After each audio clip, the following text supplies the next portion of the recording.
सावधान, मां लक्ष्मी ने स्वयं कहा है, अगर घर की ये 5 चीज किसी को दे दी जाए तो धन संपत्ति ही नहीं, सुख शांति भी सदा के लिए छिन जाएगी। क्या आप जानते हैं, आपके घर की 5 साधारण चीजें ही आपकी किस्मत तय करती हैं। मां लक्ष्मी ने चेतावनी दी है, गलती से भी इन्हें दान कर दिया तो घर में आ जाएगी भयंकर गरीबी। बहुत समय पहले प्राचीन भारत के एक छोटे से नगर विशालपुर में एक साधु का आश्रम था। वहां दूर दूर से लोग आकर आध्यात्मिक शिक्षा प्राप्त करते थे। नगरवासी साधु को आचार्य देव कहते थे, क्योंकि वे केवल भिक्षा लेकर जीवन व्यतीत नहीं करते थे, बल्कि लोगों को सही जीवन जीने की राह भी दिखाते थे। विशालपुर नगर समृद्ध था, लोगों के घर धन धान्य गहनों और रत्नों से भरे रहते थे। नगरवासी मानते थे कि ये सब माता लक्ष्मी की कृपा से ही है। नगर के बीचों बीच माता लक्ष्मी का एक भव्य मंदिर था।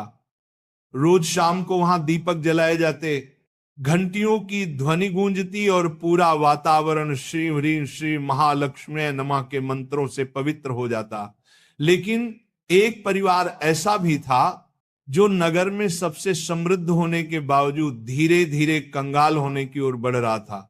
यह परिवार था वसुदेव जी का। वसुदेव जी नगर के सबसे बड़े व्यापारी थे। उनके पास सोने चांदी के ढेर थे, नौकर चाकर थे और अनाज के कोठार भरे रहते थे। फिर भी कुछ वर्षों के भीतर उनका घर वीरान होने लगा। धन की जगह कर्ज बढ़ने लगा, नौकर छोड़कर जाने लगे और घर में अशांति फैल गई। लोग हैरान थे कि ऐसा क्यों हो रहा है, आखिर माता लक्ष्मी की कृपा एक समृद्ध घर से क्यों उठ गई। वसुदेव जी भी परेशान थे। एक रात वे चिंतित होकर सो रहे थे, तभी उन्हें एक स्वप्न आया। स्वप्न में माता लक्ष्मी प्रकट हुई। उनके मुखमंडल से दिव्य आभा निकल रही थी। 4 हाथों में कमल, शंख, गदा और सोने के सिक्कों की वर्षा करने वाला पात्र था।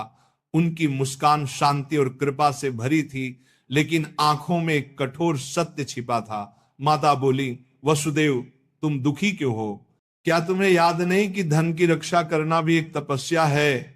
तुमने अपने घर की 5 पवित्र वस्तुएं बार बार दूसरों को देकर मेरे निवास को अशुद्ध कर दिया, इसलिए मैं तुम्हारे घर से विदा हो गई।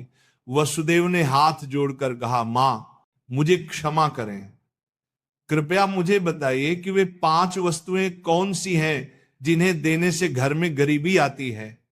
माता ने कहा, यह रहस्य मैं बताऊंगी, परंतु ध्यान रहे ये केवल तुम्हारे लिए नहीं बल्कि पूरे नगर और संसार के लिए शिक्षा है।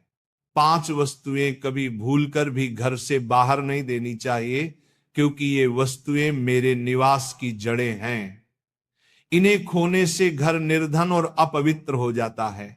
इतना कहकर माता अदृश्य हो गईं। वसुदेव घबरा कर उठ गए। उनका शरीर पसीने से तरबतर था। अगले दिन वे भागते हुए आचार्य देव के आश्रम पहुंचे और सारी घटना सुनाई। आचार्य देव ने शांत होकर कहा, वसुदेव ये कोई साधारण सपना नहीं है, ये स्वयं लक्ष्मी का आदेश है। अब तुम्हें धैर्य रखना होगा। माता लक्ष्मी ने जो 5 रहस्य बताए हैं, उन्हें समझने के लिए तुम्हें एक आध्यात्मिक यात्रा करनी होगी, तभी तुम्हें सच्चा उत्तर मिलेगा। और इस प्रकार यात्रा शुरू हुई। वसुदेव ने अपनी पत्नी सुभद्रा और बेटे माधव के साथ नगर छोड़ दिया और आचार्य देव के आदेश पर हिमालय की ओर प्रस्थान किया। रास्ते में उन्हें तरह तरह की घटनाएं घटी। एक गांव में उन्होंने देखा कि एक महिला अपने घर का चूल्हे की राख दूसरों को दे रही है।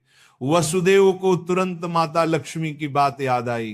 क्या राख की भी उनमें से एक वस्तु है? उन्होंने महिला से पूछा, बहन तुम ये राख क्यों बांट रही हो? महिला ने कहा, महाराज लोग मानते हैं कि राख खेत में डालने से फसल अच्छी होती है। वसुदेव ने सोचा, लेकिन यही तो गलती है। चूल्हे की राख घर के भोजन और अग्नि का प्रतीक है। इसे बाहर देने से घर की उन्नति रुक जाती है। यात्रा आगे बढ़ी। वसुदेव, सुभद्रा और माधव पहाड़ों की कठिन राह से गुजर रहे थे। एक रात वे एक आश्रम पहुंचे। वहां एक वृद्ध साध्वी ध्यान में लीन थी। साध्वी ने वसुदेव को देखकर मुस्कुराते हुए कहा, तुम्हें लक्ष्मी माता के 5 रहस्य जानने हैं ना? ध्यान से सुनो। ये पहली वस्तु है चूल्हे की राख, इसे किसी को मत दो, ये घर की लक्ष्मी को बाहर कर देती है। वसुदेव ने प्रणाम किया और रहस्य को याद कर लिया। दूसरे दिन वे आगे बढ़े। एक गांव में देखा कि लोग अपने घर से झाड़ू निकाल कर दूसरों को दे रहे। वसुदेव ने आश्चर्य से पूछा, तुम लोग ऐसा क्यों करते हो? एक युवक बोला, हम मानते हैं कि पुराना झाड़ू देने से दरिद्रता चली जाती है। लेकिन तभी आकाश में गड़गड़ाहट हुई, जैसे स्वयं माता लक्ष्मी बोल रही हो, मूर्ख